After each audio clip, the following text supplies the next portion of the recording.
Hello बच्चा party, welcome back to my YouTube channel academic bytes. आज हम इस वीडियो में डिस्कस करने वाले हैं क्लास 7 ज्योग्राफी का चैप्टर फर्स्ट एनवायरनमेंट के मल्टीपल चॉइस क्वेश्चंस यानी कि MCQs.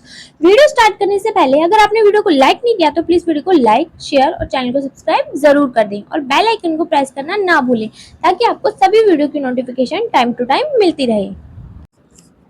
Now let's start the question. तो हमारा फर्स्ट क्वेश्चन है, which of the following is biotic. तो इनमें से बताना है कौन बायोटिक है। बायोटिक मतलब जो लिविंग थिंग्स होती हैं वो सभी बायोटिक कंपोनेंट्स होते हैं। तो इसका आंसर क्या हो जाएगा? Option number A, plants biotic होते हैं। ओके, नेक्स्ट क्वेश्चन है, the domain of water is referred to as. तो जो वाटर का डोमेन होता है उसे क्या बोला जाता है? उसे हाइड्रोस्फीयर बोला जाता है। तो इसका करेक्ट आंसर क्या हो जाएगा? Option number D.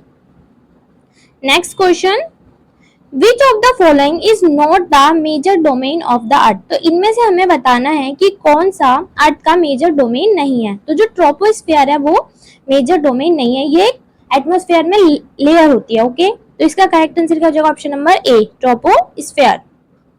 Move to the next, which is not a natural ecosystem. तो हमें इनमें से बताना है कौन एक नेचुरल इकोसिस्टम नहीं है, जो कि नेचर द्वारा नहीं बनाया गया है। तो डेजर्ट तो नेचर के द्वारा ही बनाए जाते हैं। ऑप्शन नंबर बी है फिशिंग पॉन्ड। तो फिशिंग पॉन्ड एक मेड थिंग है, तो ये क्या हो जाएगा इसका करेक्ट आंसर? तो ऑप्शन नंबर बी एक नेचुरल इकोसिस्टम नहीं है। Okay, move to the next, lithosphere is made up of. तो जो हमारी लिथोस्फीयर होती है वो किससे मिलकर बनी हुई होती है? तो रॉक, मिनरल्स और सॉइल से मिलकर बनी हुई होती है हमारी लिथोस्फीयर जो होती है। तो इसका करेक्ट आंसर क्या हो जाएगा? Option number B.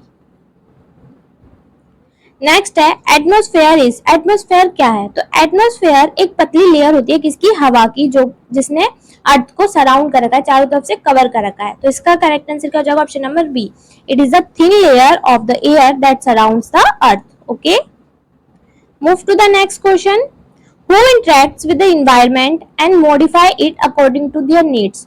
तो ऐसा कौन है जो कि एनवायरनमेंट के साथ इंटरेक्ट करता है और उसको अपनी जरूरतों के हिसाब से मॉडिफाई कर लेता है? तो हम ह्यूमंस ही एनवायरनमेंट के साथ इंटरेक्ट करते हैं और अपनी जरूरतों के हिसाब से उसे मॉडिफाई भी करते हैं। तो इसका करेक्ट आंसर क्या हो जाएगा? Option number C. Next question है, abiotic component of environment is. तो इनमें से हमें बताना है कौन सा अबायोटिक कंपोनेंट है एनवायरनमेंट का। अबायोटिक मतलब जो कि नॉन लिविंग थिंग, जो सांस नहीं लेती है। तो इनमें से क्या हो जाएगा? लैंड। तो इसका करेक्ट आंसर क्या हो जाएगा? Option number B. Next question है, which is not a component of human environment. तो इनमें से हमें बताना है कि कौन सा ह्यूमन एनवायरनमेंट का कंपोनेंट नहीं है। तो जो लैंड है वो ह्यूमन एनवायरनमेंट का कंपोनेंट नहीं है। ये किसका कंपोनेंट है? अबायोटिक का। Okay, next, every year world environment day is celebrated on. तो हर साल वर्ल्ड एनवायरनमेंट डे किस दिन सेलिब्रेट किया जाता है? तो 5 जून को वर्ल्ड एनवायरनमेंट डे सेलिब्रेट किया जाता है हर साल। तो इसका करेक्ट आंसर क्या हो जाएगा? Option number A. Next question है, a dash is necessary between the natural and the human environment. तो नेचुरल और ह्यूमन एनवायरनमेंट के बीच में क्या होना जरूरी है? एक परफेक्ट बैलेंस होना जरूरी है। तो इसका करेक्ट आंसर क्या हो जाएगा? Option number A. Next question है, life bearing layer on the earth is. तो अर्थ पर ऐसी कौन सी लेयर है जिसपे लाइफ पॉसिबल है? तो बायोस्फीयर पे लाइफ पॉसिबल है। तो इसका करेक्ट आंसर क्या हो जाएगा? Option number D. Move to the next question, what do plant and animal kingdom make together. तो प्लांट और एनिमल किंगडम दोनों साथ में मिलकर क्या बनाते हैं? दोनों साथ में मिलकर बायोस्फीयर बनाते हैं। तो इसका करेक्ट आंसर क्या हो जाएगा? Option number A. Next question है, which of the following is created by the nature. तो इनमें से हमें बताना है कौन सा जो सेट है वो नेचर के द्वारा बनाया गया है। तो माउंटेन्स, रिवर्स और ट्रीज किसके द्वारा बनाया गया है? नेचर के द्वारा। तो इसका करेक्ट आंसर क्या हो जाएगा? Option number B. Next question है, what does the environment provide us with. तो एनवायरनमेंट हमें क्या क्या प्रोवाइड करता है? एनवायरनमेंट हमें बेसिक लाइफ सिस्टम प्रोवाइड करता है जिसमें क्या क्या होता है? Air, water, food and land. तो इसका करेक्ट आंसर क्या हो जाएगा? Option number B. Next question है, what is the natural environment made up of. तो जो हमारा नेचुरल एनवायरनमेंट है वो किस किस से मिलकर बना हुआ है? तो हमारा natural environment mountains, reverse, trees and animal से मिलकर बना हुआ है। तो इसका करेक्ट आंसर क्या हो जाएगा? Option number C. Next question है, what are human made object mention in the text. तो हमें इनमें से बताना है कौन सी चीजें हैं जो कि किसके द्वारा बनाई गई हैं, ह्यूमंस के द्वारा बनाई गई हैं।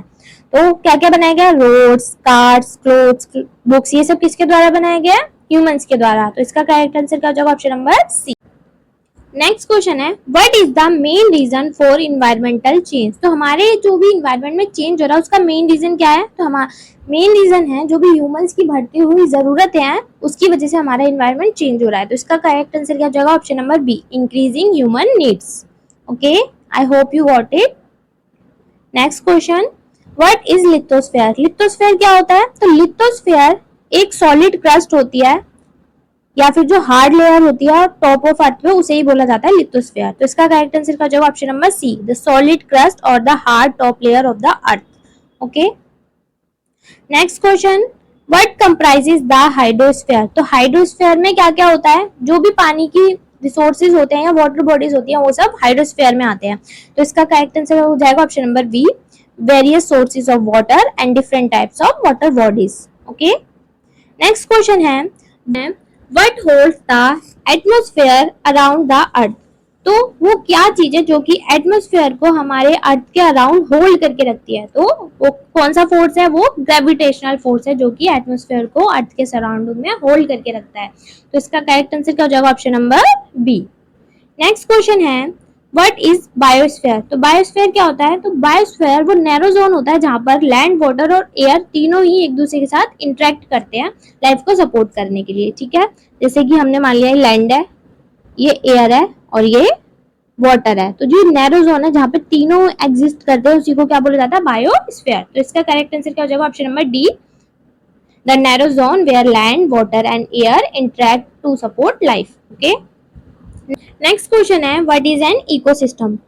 एक इकोसिस्टम क्या होता है, एक इकोसिस्टम वो सिस्टम होता है जो कि लिविंग ऑर्गेनिजम्स की आपस में इंटरेक्शन के द्वारा फॉर्म किया जाता है। तो इसका करेक्ट आंसर क्या हो जाएगा, option number B, a system formed by the interaction of all living organisms with each other and their environment. Okay, next question है, what does the barter system involve. तो बार्टर सिस्टम में क्या involve होता है, तो barter system में exchange of goods होता है विदाउट यूजिंग मनी। तो इसका करेक्ट आंसर हो जाएगा option number A.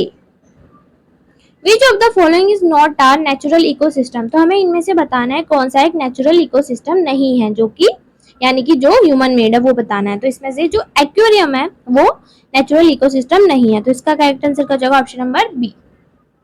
Next question है, which of the following is human made environment. तो इनमें से कौन सा है जो कि ह्यूमन के द्वारा बनाया गया है। तो माउंटेन्स क्या ह्यूमन बना सकता है, तो ये तो नहीं होगा। सी बना सकता है, ये भी नहीं है। रोड बना सकता है ह्यूमन, तो हाँ बना सकता है। तो इसका करेक्ट आंसर हो जाएगा option number C. Next question, which is a threat to the environment. तो इनमें से कौन सा है जो थ्रेट है इन्वायरमेंट के लिए, जो खतरनाक है, मतलब तो जो हमारी बढ़ती हुई पॉपुलेशन है वो इन्वायरमेंट के लिए थ्रेट है। तो इसका करेक्ट आंसर हो जाएगा option number B, growing population.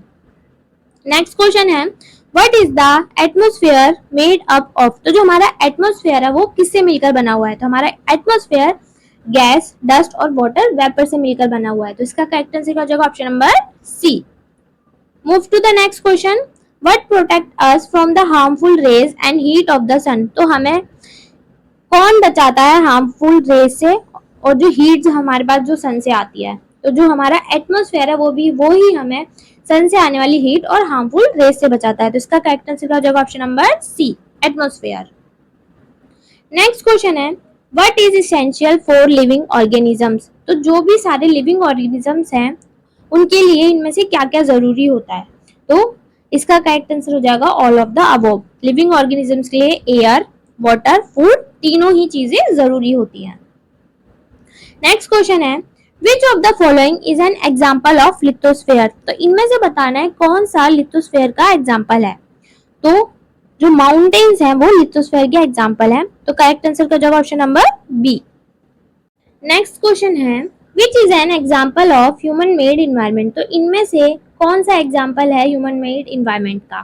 तो ट्रीज ह्यूमंस के द्वारा बनाए जा सकते हैं, ये तो नहीं होगा। माउंटेन्स बनाए जा सकते हैं, ये भी नहीं होगा। Bridges, yes. तो इसका करेक्ट आंसर का जवाब ऑप्शन नंबर सी, जो ब्रिजेस हैं वो ह्यूमन मेड इन्वायरमेंट के एग्जाम्पल है।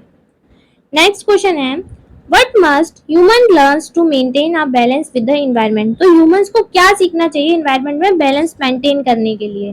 तो उन्हें क्या सीखने की जरूरत है? How to live harmoniously with nature. तो उन्हें नेचर के साथ शांति से कैसे रहना चाहिए ये सीखना जरूरी है. तो इसका करेक्ट आंसर का जगह option number B. That's it for the video. I hope ये वीडियो आपको अच्छी लगी होगी. अगर ये वीडियो आपके लिए हेल्पफुल है तो प्लीज वीडियो को लाइक, शेयर और चैनल को सब्सक्राइब जरूर कर देना. It will help me a lot. और कमेंट सेक्शन में कमेंट करके जरूर बताना कि नेक्स्ट वीडियो किस टॉपिक पर बनानी है.